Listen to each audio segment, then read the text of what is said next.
That's the kind of shit that people don't realize is what creates that culture.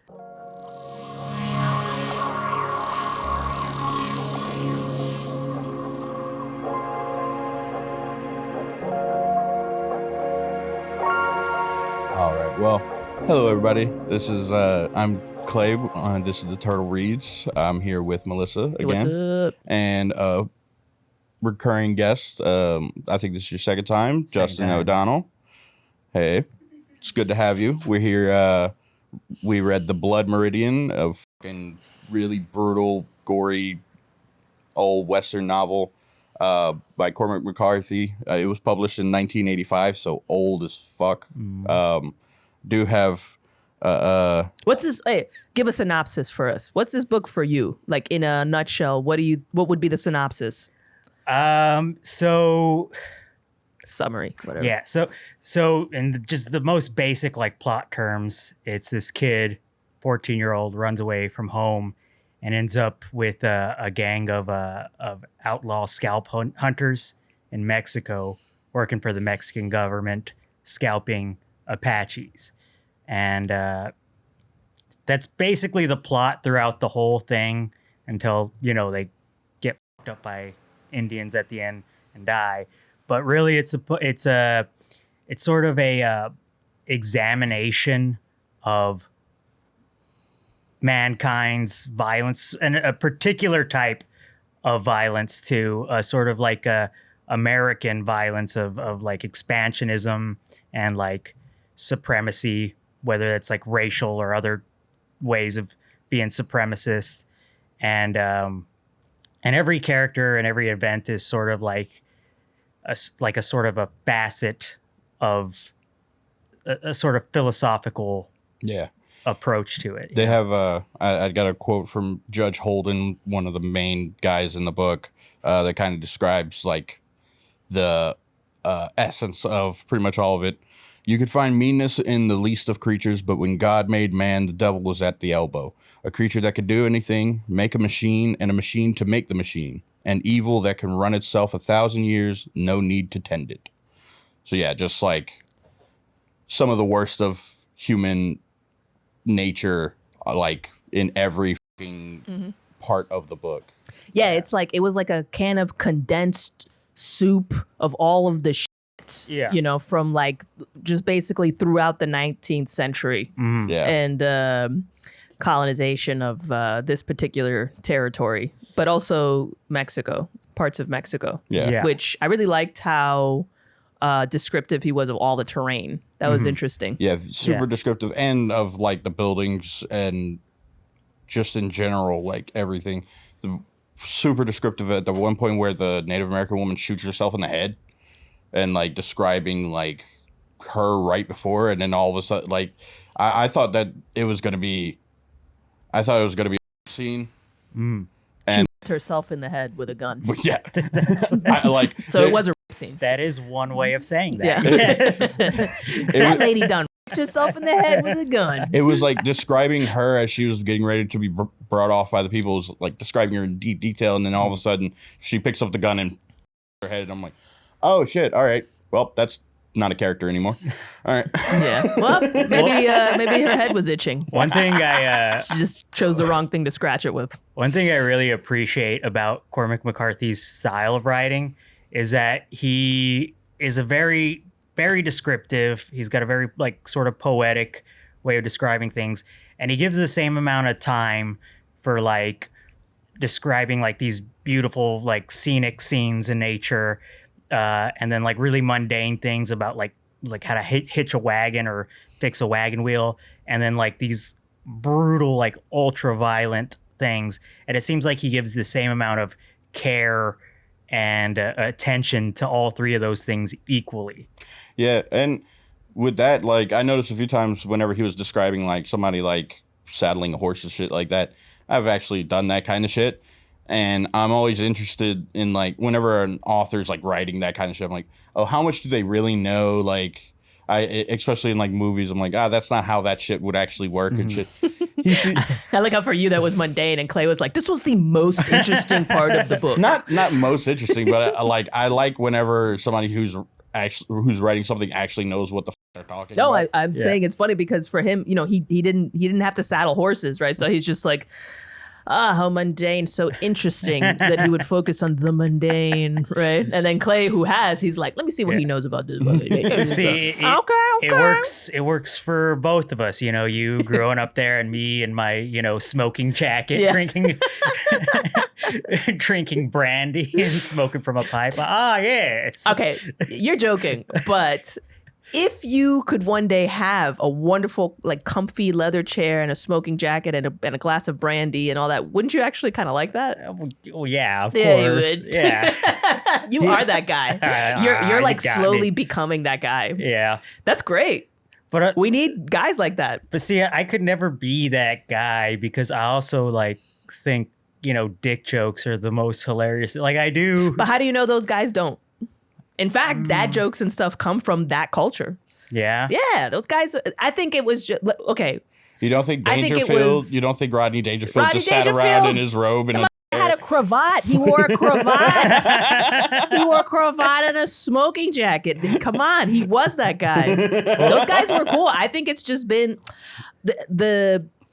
there's been good stuff with talking about like white supremacy and the patriarchy, but there's also been bad shit because I think it's happened so many times. Like so many people want to like do a variation on the theme of the white supremacy and the patriot, right? That it's actually started to become hack. Yeah. And like miss details and be less authentic. So you're actually losing some of the essence of some of this shit. Like not everything about men is that's based on whatever your archetype is of a bad white guy. Not all of it is even bad, right? Yeah. And that's what Cormac McCarthy kind of did, right? He didn't paint anything as overtly this or that, right? Everything was kind of painted equally, like in richness and detail and sort of vividness of experience. In the book, like the most evil character,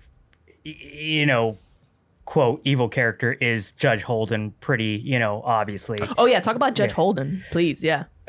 What do you think he represents? Because at some point he started to become almost like an allegory for something. Yeah. So, before that, I just wanted to say, but then like, there's no lacking in evil from all the other characters, even the non-white characters too. Like, right. Some of the worst things in that book were done by the Native American scouts for the gang. They were the ones smashing babies and stuff. Everybody was smashing babies, by the way. Everybody like everybody would, it was like pillage, right? Stab, shoot this bitch in the face, blah, blah, blah, blah, blah. And then they were like, I'm bored. Here's a baby. There we just go. bash it against a rock. And the babies were almost like, those little firecrackers you throw on the ground, like for them, poppers. Yeah, those little poppers. For them, it was just like, and one of these, pow. Now it's a party. Every like 20 pages, it would be like, oh yeah, they're passing some trees with some people hanging by their feet and shit. Like, it was just constant. Like, oh yeah, here's a scene of dead people, like just hanging from trees. Here's a scene from dead people left in like a town square or some shit. It's like, but the description of the bodies was so gnarly. There was the two scouts when they got caught and hung upside down by the tree. So I think the description of the way that they had died was they're hung upside down by the sea. There were cords drilled through their feet so that they could hang on the tree, hung upside down over an open fire.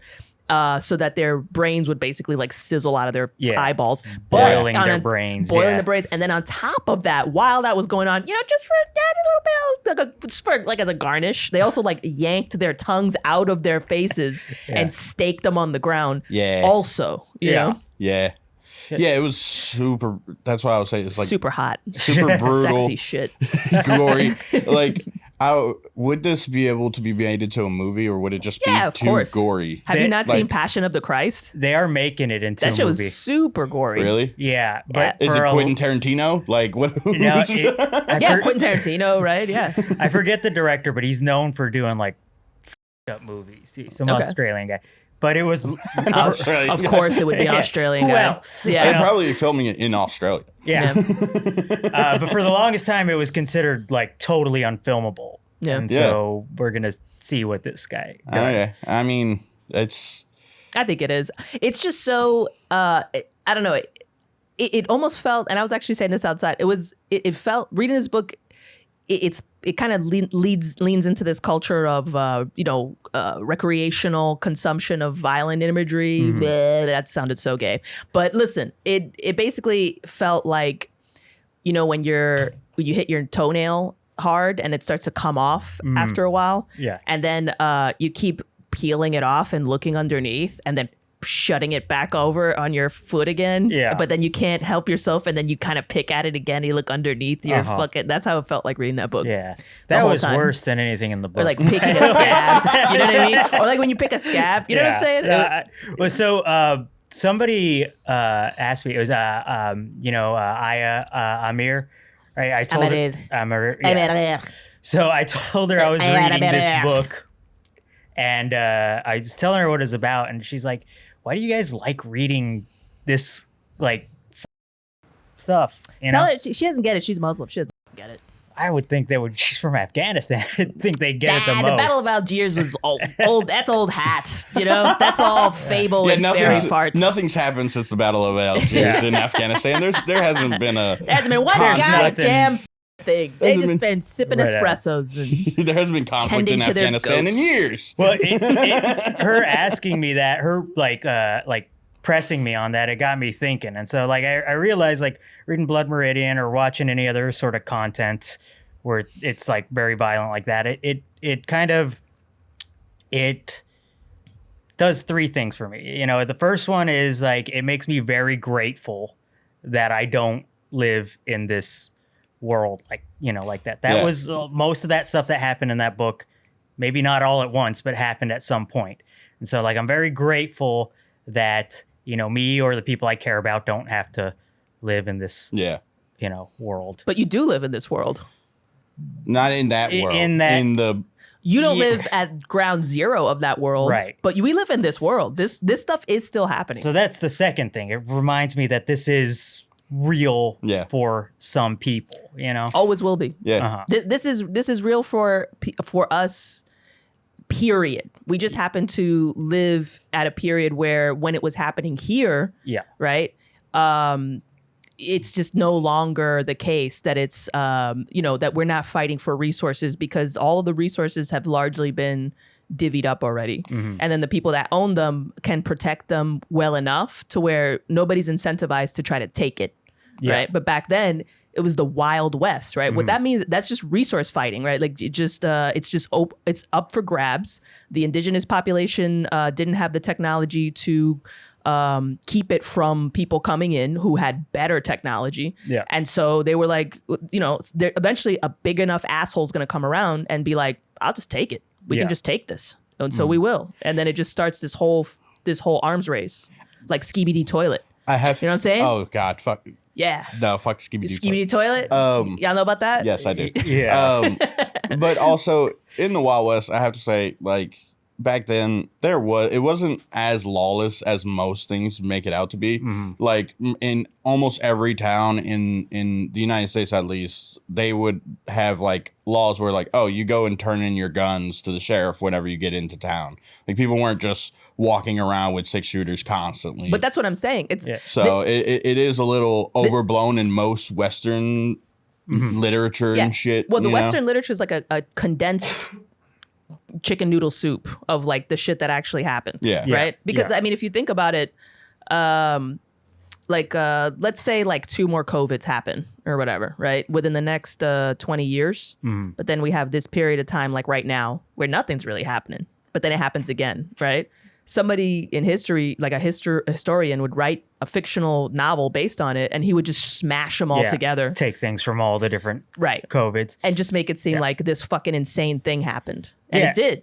So I kind of think that's what Cormac McCarthy did in the book was, this gang, the Glanton gang, this was all real. They're all real people. A lot of the things they did were real.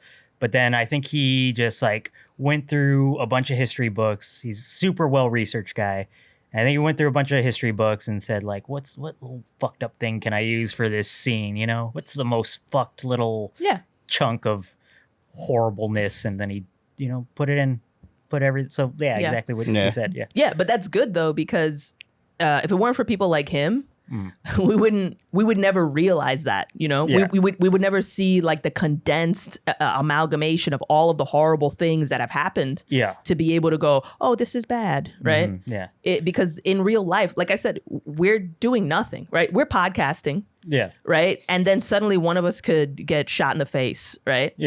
And that's just life. Like, that's how it happened. Like, all of this violent shit, all of the stuff from this book, what I'm saying is all of those people, that's why they would just chill in their huts, right? And you would wonder, it's like, why does anybody live in any village in this place, right? Because these guys are going to roll in and chop our heads off. Because for long periods of time, it didn't happen. So then people would kind of be like, maybe this is like a cool spot, you know? Let's fucking build some huts over here. Let's fucking chill. And nothing would happen for a long time. And that's how we get complacent, easy, right? Just like now, post-COVID, right? We are getting complacent about a lot of things that we thought were problematic at that time, right? And that's what they do, and they just hang out, right? And next thing you know, a guy with a necklace of human ears rolls into your fucking town. So that was the third thing that this type of media reminds me of, is like, this shit could happen again. You know, there's no reason why. Oh yeah, you know, it will. China could bring down our fucking power grid, and then China. we're back to fucking like. Yeah, without electricity and computers and shit, it's the Wild West again. If Chinese cowboys, if y'all were in the time of Blood Meridian in that area, what would y'all try to do to like survive with the knowledge you have now? No, like me personally, me personally, I would be a snake oil salesman. Okay. Mix a couple things together, sell it to some people saying it cures polio and lupus and herpes, and especially knowing what you know now. Exactly. Just move from town to town. They don't have fucking police really to chase you from town to town. Sell 3 or 4 bottles in a town and then get the fuck out. Well, your only option, you got to be resourceful. So Mercury's good for you. Exactly. Put it on your face every morning. It'll melt off. They had I read this thing about a doctor who he literally like made money by he would cure people's impotence by just sewing goat testicles on them, and not even like where you would think to sew goat testicles to cure impotence. You just like sew it to the side of their thigh or like on their calf or some shit. And he just made tons of money and then just moved from town to town doing that shit. Yeah, but the thing is, it occurs to us to do things like that, and then if we have the right technology, it can actually work, because now we grow ears on the side of rats, you know, and that actually is like a perfectly reasonable thing to do for transplants and shit. The way that guy did it was stupid, but I could do it better. He didn't have a lab, but he had the right idea. He knew something. He just, you know what I mean? It's just, he just wasn't in the right time and place to make it happen. But I don't think the goat nutsack guy was super concerned. He's like, if only I can make this work. I think he's like, no, someone will believe this. I think that was his idea. I bet he had a goat farm. He had a goat farm and a dream. I got all these goat nuts. I know. He just neutered all his goats, and he was like, with them? I gotta make something happen with these goat nuts. All right, Clay, you've sold me on this. If I go back to Blood Meridian time, I'm gonna be a goat nut salesman with you. Nice. Nut milk. I don't know. Your only 2 options are, you either have to be male and big and strong enough, you know, or, you know, one of those big ass Scandinavian bitches, you know, those fucking big bitches, you know, that swing an axe. And if you're not that, if you're a female, just get like a couple of derringers, small little derringers. A derringer will put a dude down on how big they are. No, Clay. No. This Have is some not. derringers This is hidden in real your life. fucking- This is real life. This is real life This is too. not Xena Warrior Princess. Guns don't work in real life. Yeah, no. What are you Guns saying? work, but you don't have what do you do when you run out of ammo? You know, which will happen, right? You're just a chick surrounded by a bunch of fucking angry, horny dudes. 2 derringers is 10 rounds, and but a posse of dudes that'll put down an entire bar of people. Okay, I think the derringer would be good if you're in the situation that she's describing on yourself. Yeah. That would probably be. Well, That's why that Native American chick did it, because she knew. She was like, these are the options. If you have an entire like posse coming after you on horseback, you're gonna be dead no matter who you are, even if you are a big dude. Yeah, but not only that, but if you're a chick, but if you're putting yourself in that situation in the first place, that's your fault. I'm sorry. But that's what I'm saying. Don't put yourself in that situation, right? Don't do that, right? But you should probably have a gun as a woman, right? Yeah. But if you're walking around trying to be a fucking cowboy as a chick, I mean, you're gonna be a target. Well, no, not be a cowboy, but for survival, I mean, a chick. I'm saying going to bars and things like that, like being that kind of chick, you can't do that. No, yeah. I mean, there were some, like, you card dealer and shit like that. Like, yeah, but they're ugly. If you're an ugly chick, you can do whatever you want. Nobody cares. If you were the favorite prostitute, you probably, I mean, you're not living a good life, but you're not living the best life. But that's what you're a valuable commodity. They want to protect, your pussy. Yeah. Exactly. That's what I'm saying. As a chick, right? You have your options in that situation are different from men's. It's the reason why we have the fucking sexual differences we have. Yeah. Let's be fucking real. The only reason why like equality is possible, and you can watch a fucking movie with a strong female lead who can beat up FBI agents who are rappelling down from the fucking ceiling and shit single-handedly somehow. The only reason is because of delusion, first of all, and secondly because we live in this like comfortable society where none of that has to be challenged. Yeah, we killed all the Glantons, the socio. Well, they're around, but like. The prison industrial the prison industrial complex and all of the shit that we have set up here that's calcified into this system, good or bad, corrupt, the parts where it's corrupt or not, irrespective of that, right? It discourages them from getting out of line too much, right? It just does. There's more reward for psychopaths to actually be like upstanding members of society, or or they're gonna die eventually. So as a chick back then, you either bargain with your pussy, right? And you gotta have like pussy of gold pussy. Like you can't be fucking around with pussy. Like, you gotta do Kegels, you gotta be fucking plumping up the titties, and then you can't even get old. Because the minute you become an old bitch, you're fucked, you know?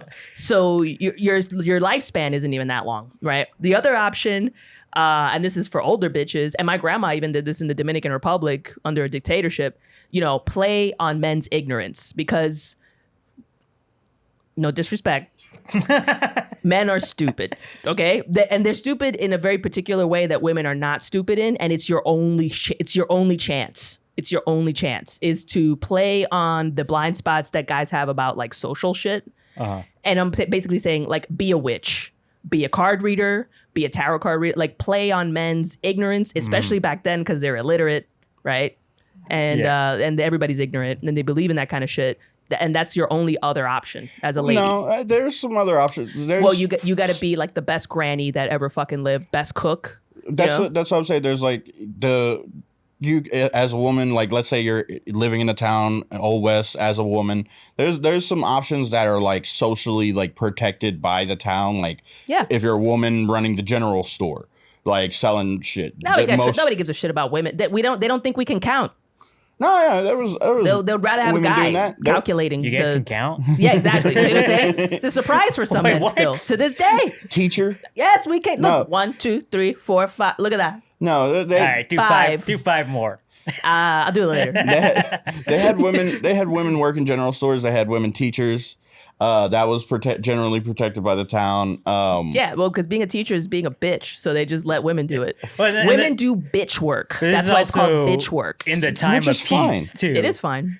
Huh? This is also all in the time of peace, too. Being not time of peace, in areas of peace, like town. Like I'm saying, like a town where, they have like a few families that kind of like watch over the town, and one family runs the drugstore, one family runs the bar, one family runs the school, and they would generally like, oh, okay, this is our local fucking general store person. If somebody's going to her house and trying to her, we'll all go and fucking this guy. Yeah. Like that type of shit. Yeah, but you have to belong somewhere. Yeah. Right? But what I'm saying is you can't be some desperado because you have no backup. You have nothing, right? And on top of that, you have pussy. I mean, come on, you know. That's why I was saying most of that type of stuff were in like Western movies and Western literature, where it's like, all the time there's some rough, rowdy group that's coming through. It's like that really didn't happen. That like a group of guys would probably come into town, and immediately the locals would like go outside with like their shotguns because they just went hunting, and they're like, go to the sheriff and put your guns away, or else we're gonna fuck you up. Yeah. Well, yeah. That's another thing is in Wild West stories, they make assumptions that farmers are like these innocent victims. Yeah. But farmers are some of back then were some of the most evil people also themselves. They kill their wives. They'll kill their kids. They'll kill anybody coming to town trying to steal their gold. Yeah. Right. They fight over property rights. Fucking like my cows are going to graze on this part, and then the other guy's like, no, they're not, and then kills all the cows, and then that dude comes back and kills the dude because he killed his cows. Like, farmers are real quick to go and shoot somebody over just, like, really simple shit, because that simple shit, their cow is, like, a month's worth of meat. Yeah. Like, they can't afford to let that shit go. Yeah. The one advantage a chick has, like the female sex has, the one thing that keeps us like not being murdered after the age of 14 when nobody wants to fuck us anymore, okay, is the fact that after, no matter how big of an asshole a bunch of guys are, right, after all the killing and the maiming and the rape, and like some of them will start to get like war tired, like war fatigue, and then once they're done with all the Lost Boys shit, just like the Lost Boys, just like in Peter Pan, they'll like want their moms. You know what I mean? Yeah. Like there's just a lot of, you know what I'm saying? You know what I mean? Like that pining that men have for like the soft, cool hand on the face, and the sandwich, and the sort of like the rustling in the kitchen, and the voice, and that's the only reason that we are not all just executed after, because pussies age like dog years. Okay, so after like 25, there's no reason for us to exist. You know. And so that is what saves us from just summary execution after 25. Is that we'll grow up, and some of us will grow old into like some pretty good grandmas. I heard that sunning your pussy rejuvenates it. That's dumb, crazy bitch shit. That's like crazy women shit. That's another reason why women would get killed, because we're crazy, And it's like a fucking liability half the time. We're fucking looking at the stars, and it's like I'm a fucking Taurus, right? Yeah. Can you imagine some bitch in the fucking Wild West? I'm a Taurus. Shoot that bitch in the face. She's a witch, right? She's fucking with the goats. She's a witch. She's a dumb witch. Yeah. We don't need no dumb witches. Yeah, there was that. I forget what movie it was. It was some movie about like some British like tourist coming to the Wild West. Forget what movie, but he just had a trunk full of fucking like money and a couple maps of like the American West and shit, and he's just riding a train, and I'm like, as soon as they hear his accent and see his big ass trunk, somebody would fuck him up. Like that would be real quick. Somebody, even today that would happen. Yeah. I still feel that way. I'm like, this wouldn't go very long if it was real. Yeah. Like, even though I'm like, it wasn't as lawless as it shows back in the. Now, for some random like guy from another country, and we can tell for sure, oh, you're not from around here, motherfucker. I totally get it. I feel like we are fucked up real quick. Yeah. Did you see that movie Anatomy of a Fall? No, I haven't seen that one. No. Dude, that movie it's a French movie, and it won a ton of awards. It's supposed to be very good. It's actually a good movie. And so when I watched it, and the French guys, they kept talking about like feminism and shit, and that was the most American I felt, because after a while I was like, shut up, faggot. Like, what the fuck are you? You know what I mean? Like, shut the fuck up, And then that's I bought an American flag the very next day. Well, yeah, like and a shotgun. I am very critical of the American government. I consider myself an anarchist, or at least I did. I don't know what I call myself now. But if I ever see a European on Instagram talking smack about America, I want to start a USA chant. I know. In the, it's like an abusive relationship, like America's beating the shit out of you, and some British guy's like, hey, he's all right. I love, right? And then get off of her, right? And then you turn around and you mind your own fucking business, all right? This is my man, all right? Fuck you. Get the fuck out of here, right? right? And then you just turn back and he goes back to beating you in the face. Continue. Yeah. But it is like, yeah, we, with all like British shit, like Brexit and all that kind of shit, if American talks about it, British people are like, you don't know what how our government works. You don't know the ins and outs. And like, yeah, true. But also, they don't know how our shit works, so shut the fuck up. Yeah. Like, everybody should shut the fuck up. I swear. Right? Like, we're talking, people talk too much now. Yeah. It's like, shut up. You fucking Brits don't know how cool NASCAR and deep fried Twinkies Brits are stupid. Look, the Brits, they suck. They are the worst Europeans. You know why they're the worst? Why? Because they sent their best over here. Oh. Yeah. That's right. Interesting. Yep. Right? They said the ones all of the entrepreneurs, all of the fucking explorers, all of the richest, the biggest assholes. Assholes are good for society, right? They sent them all here. And the three of us are basically the result of all of and everything that happened after. And here we are having a podcast. Yeah. Mine wasn't that very in Europe. Mine was I like how you said mine wasn't very much. Yeah. No, we were. So you admit there was some. I'm pretty sure in like Nova Scotia there was some because the Acadians in Nova Scotia were partially prostitutes, most of the women. Yes. But they were then pushed out, so it was not subjugation. We were excommunicated and forced out of our land. Yeah. My people were oppressed. Congratulations, Clay. I guess you're a victim. All right. All I'm hearing is happened back here somewhere. No, they were prostitutes. It was. Yeah, prostitutes get. Yeah, but yeah. Also, it's just like kind of. Exactly why I said kind of. Every single one of our backgrounds, All right, you can cut it out. we are pissing off our producer. 42 minutes. All right, look, Justin, I'll help you with a timestamp. Okay, 42 minutes in. Okay, to the podcast, we say a bunch. Okay, you can cut out 42. Got it? 42. I'm looking at the clock. 42 minutes in. That you'll find it quickly.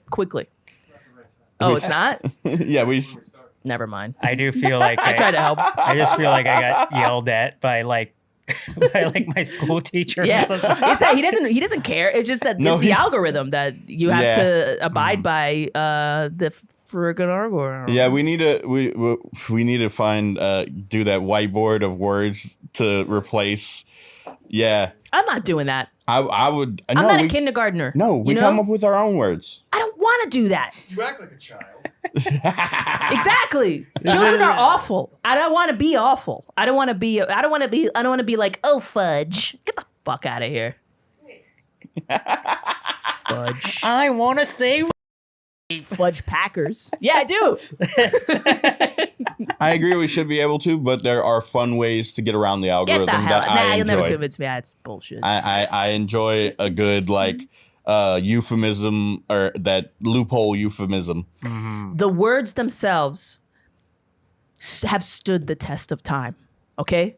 They have emerged out of the primordial soup of language and have just hammered away at the word fuck for centuries. Fuck. It's such a good word that in other languages, including Spanish, they just use fuck because it's the best version of that word. Yeah. We don't even in Spanish have a word like fuck. We just took that, and other languages do the same thing. I will go to bat for fuck. Right? I will go to bat for fuck. That's what I'm saying. George Carlin has a whole bit about how fuck can be used in every fucking way. But I'm not replacing that. That word, people fought for that word. We don't have to replace fuck. Fuck is fine on is it? Wait, is that, does that one get, I thought I was up to date on it. You know, it's the funniest part of this is that like. Okay, I thought that word was good, but all right, I'm apparently not up to date. All right, we're not even talking about the book. Oh yeah, which is the most like. That's what I would think would be talking about the book would be the most. If we read straight up passages from that book, that would need to be censored. You know, but we're just doing it on our own. I'm not even going to talk about it because if I can't say the word, I'm not interested in talking about it. But come on. No. Me. No. It's not fair. It's such bull. Like, why do we live in this society where you can't say the N-word? I can't understand it. This is so dumb. Are we far We enough don't have in to that talk she can about say that. it? Nah, it's fine. No. I'm not gonna say it. She said it in Pig Latin before on the podcast. That shit was hilarious. I'll do that. I'm down to do that. I don't mind pig Latinizing words. We could do that. Ooh. Because that would be a fun little challenge. Yeah. What has Like, Pig Latin work again? You Apre. Like, instead of saying- you take the first letter, move it to the end, and put a after it. So, Apre. He aped Ray her. Yeah. Yeah. Ooh, yeah, this could be a fun little thing for the podcast. Yeah. So anyway. All right. So, well, the interesting thing was how even the indigenous people were called Iganes. Yeah. Dude, they Igordays? use the word so much. Yeah. Now that, for indigenous people, sounds like a weird kind of mayonnaise. Mexican people, like everybody was just Igone. Yeah. Like it was wild. Yeah. This is so lame. I'll go with it though. Fine. Or it's because it's the worst thing you could call a person to them, I guess. And I don't know Well, I mean, yeah. Why do we act like we don't? Okay, never mind. All right. There wasn't really any like slurs back then, I guess, for like besides with the like red man or some shit, like for Native American people and Mexicans. Like I don't think there was too many that hit as hard as that one, you know? Yeah, exactly. It's like fuck. It's the same thing. I remember Ukfe. I remember when I moved to Austin from McAllen, which is all Mexican. I got called a spick for the first time. Oh, nice. Yeah, and I was like excited about it. I was like, he said the thing. Yeah, me too. You know? Well, yeah. Same. Honestly, Samesies. before we were sitting outside and you told me you were like mostly or part Mexican, mostly Mexican. Yeah. I'm like, your name is Justin O'Donnell. Yeah. That's the most He has a joke Irish. about that. That's the most Irish name ever. Yeah. And I would have never guessed you're any part Latin. My mom really. Are you not looking at him? Like, what the fuck are you talking about? I mean, he a little bit dark, but like he could also just be. When this guy walks into a room, you just hear castanets in a fucking Spanish guitar. Yeah. He's always dressed in black usually because of fucking cowboy boots. I dress like a mariachi. Yeah. My mom really didn't want me to be Mexican, I think was the thing. Because like, so my dad is half Latino. And she's like, even though I never really hung out with this guy at all, she's like, you're having his last name. You're keeping O'Donnell. That's going to be your last name. Really? And yeah. And then she was like, what's the whitest name I could think of? It was either Justin or Joshua was the name she was going to go with. And it's like, you would never guess that person is Latino by just the name. Yeah.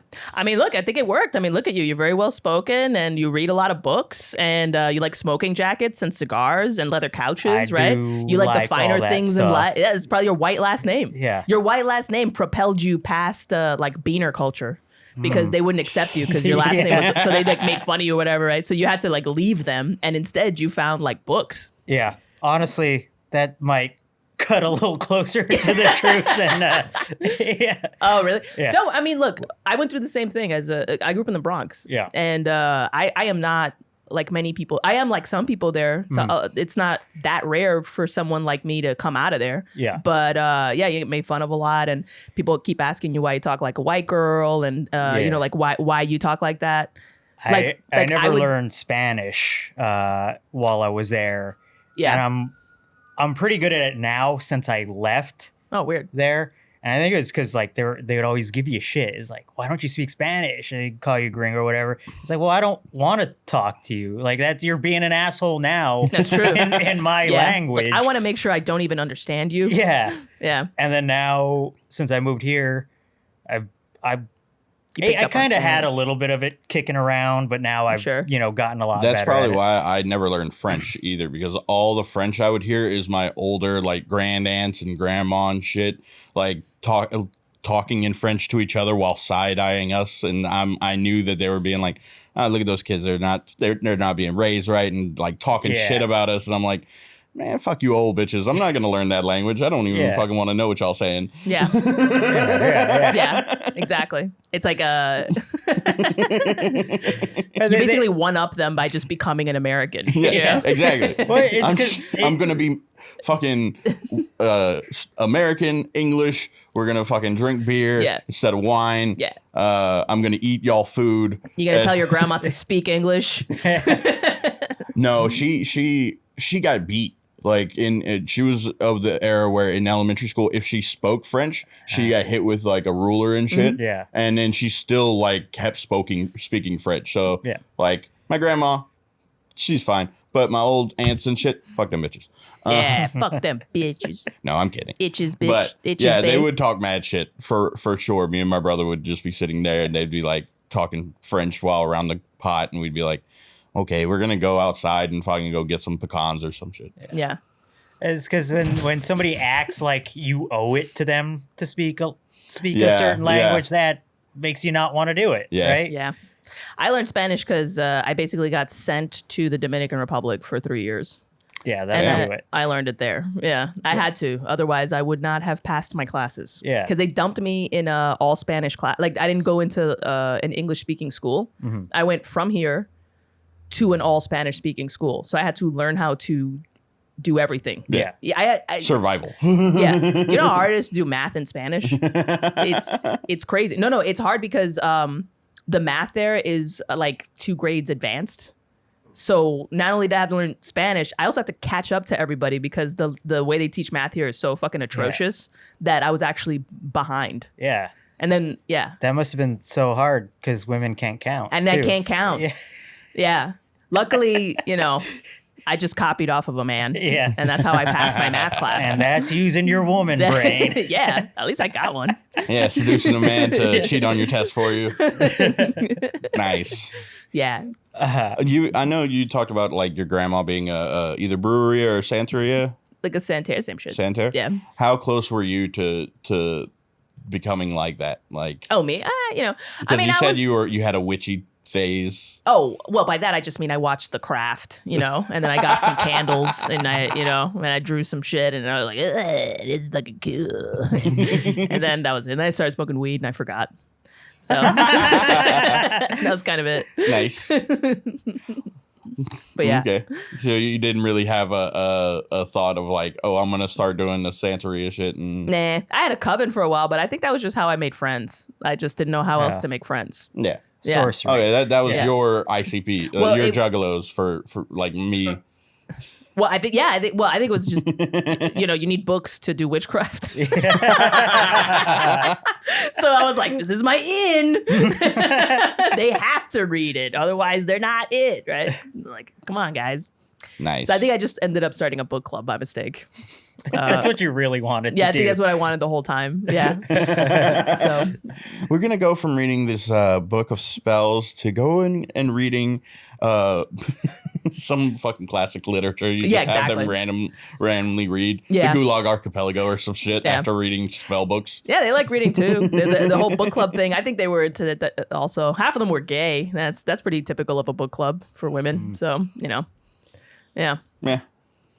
I hope we did. I hope that's not what this ends up being. Just a book club. Us gay? We're gay. I We're gay, brother. We're all gay. Reading is very gay. Yeah, it's so gay. Just to own up to it. I mean, this is what it is. Were you under the assumption that this was different?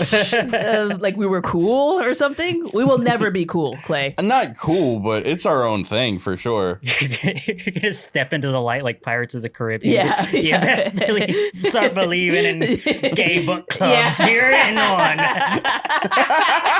Oh, that's hilarious. Damn it.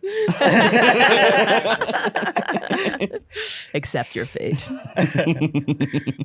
Oh, wait. Okay. So because we've been talking for a while, but I really want to know the judge character, Judge Holden. Mm-hmm. Because that was weird because it started out that he was just a part of the posse. Right. Yeah. And it was already weird looking, and he would describe how strange and almost like alien this guy looked. He's just big, obese, pale, like bald. albino, I think bald. Seems like totally hairless guy who was like massive, like 7 foot tall or something like that. Yeah. And obese, but like super nimble too. Yeah, exactly. He's like the ballerina hippopotamus in Fantasia. Yeah. Right? He's like that. Uh-huh. But he's also kind of this weird, almost so something about him, he ended up becoming more of an archetype of man, like an aspect of mankind. Mm-hmm. Than just a posse member, because as the book progressed, his imagery got fucking crazier and crazier. Yeah. Until he got to the point where also he killed some puppies, but then he saves this retarded kid, basically. Yeah. This kid who's like almost catatonic. Yeah. And the idiot. The idiot. They call him the idiot, right? So he ends being completely naked in the desert with a little parasol made of black skins like stretched over a frame, right? Like a little parasol, leading the idiot along on a harness, like a leather harness. Yeah. Like super like Mad Max kinky shit, you know, like he's just walking and it seems occult too. Yeah, and it's like this occult, it's almost it's like an occult he becomes a symbol of something. Mm-hmm. Yeah. And he starts talking in ways that are also symbolic. He says a lot of really symbolic things about the nature of man and the very like heart of darkness kind of shit, right? And then I think at one point he kind of alludes to the fact that he kind of represents nothingness or something like this or that. So yeah, what did you feel about him as that started to happen? Like, what do you like? I'm sure you got the sense of it, right? Like of him becoming something bigger than his character. Yeah, representing something. What do you think what did that feel like to you that he represented? What was it? So I think he represents. So all the characters represent violence in a certain way, and I think he represents a sort of like a sort of intentional violence, intelligent violence. He knows exactly what he's doing, and he has no compunctuations about it. He compunctuation. It's a good word. Anytime somebody throws out a word like that, we should put the definition of it in the video. See, we're slightly intelligent. He's like he's like rational violence or like violence that rationalizes itself. Mm-hmm. Whereas everybody else in that book is like, they want money, they want, or they're just like, there's something just wrong with them. He is smarter than every other character in that book, just in terms of like raw intelligence. He's highly educated. He speaks many different world languages. Mm-hmm. It's like manipulative violence, like getting a situation to how he wants to go and then doling out what he considers justice. Yeah. But he does in whatever means necessary, basically. I don't know but did you find it rational though? Because it seemed arbitrary, right? It seemed like at one point he throws a couple of puppies off a bridge.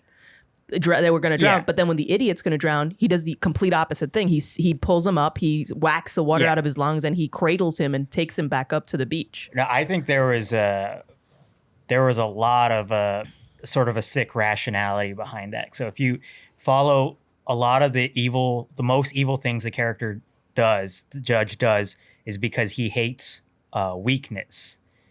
So he throws the puppies away because he wants that kid who sells him the puppies to see this violence. But he never overtly says that though. He doesn't. Does he? I actually don't remember. Yeah, I'd have to I don't remember. Yeah. So he kills children a lot in that book. Right. He kills. Yeah. He breaks that kid's neck or and scalps him. Right. Yeah. A little boy who's basically a toddler. So that was one of the most telling parts of the book to me was they taken this Apache child after they wiped out his entire tribe. The gang takes him in and they start like trying to make the kid laugh. They start liking the kid and start giving him treats, which is also like super weird for them to be doing that. They just killed all these people. They see him as less than human, but then like a little child comes and they start acting sort of, like parental to it. And so the judge observes this and he starts like playing with the kid, like bouncing him on his lap.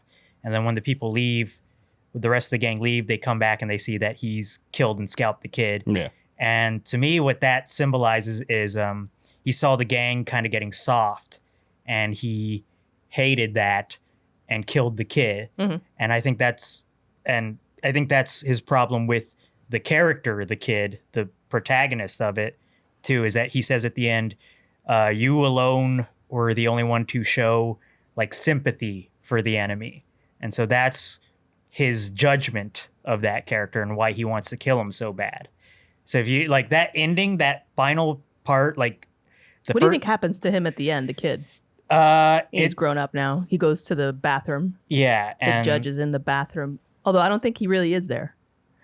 It's ambiguous intentionally. Yeah. So they come upon him and it's described as being unspeakable, him being in an unspeakable state, having been killed in some sort of unspeakable way, which it must have been fucking something for the book who's described all these unspeakable things to be like, and that one's too fucked up, So I don't know. And it's ambiguous intentionally, but I think he was definitely killed by the judge in, probably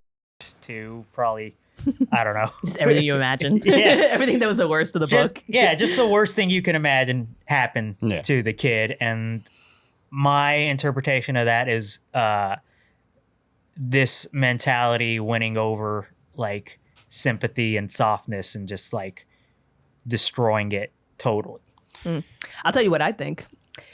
Well, here's what I think. I think the judge, because he talks about how he is nothingness and he's this or that.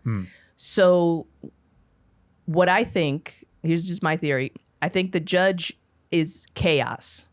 I think judge is the chaos of the universe, which has its own order, right? The order of chaos and nothingness is basically entropy, right? Because that's what nothingness is always trying to do, is resolve itself back into a system, an unbreaking system, which is just death. It's nothingness. It's chaos. It's the void, right? Yeah.